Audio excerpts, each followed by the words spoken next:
एक बार बादशाह अकबर को पान की तलब हुई। उन्होंने अपने एक खास पान वाले को पान लगाने के लिए कहा। उसने पान बनाकर बादशाह को दे दिया।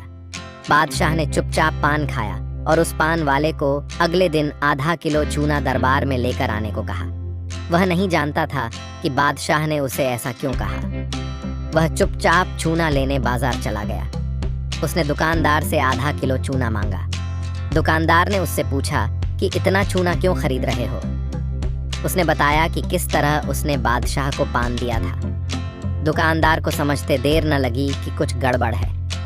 उसने पान वाले को समझाया कि दरबार में चूना लेकर जाने से पहले बहुत सारा घी पी कर जाना। उसने सलाह मानकर वैसा ही किया और दरबार में जाने से पहले खूब सारा घी पी लिया। दरबार में पहुंचने पर बादशाह ने उसे सारा चूना खाने को कहा। वह हैरान रह गया।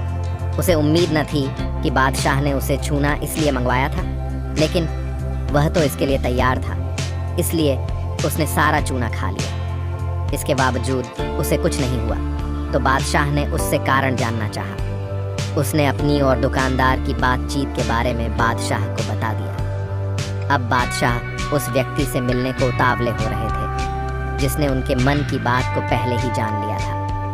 बादशाह ने हुक्म दिया कि उस दुकानदार को अगले दिन दरबार में हाजिर किया जाए। अगले दिन उस दुकानदार को दरबार में लाया गया। बादशाह ने उससे पूछा कि वह उनके मन की बात को कैसे समझ गया।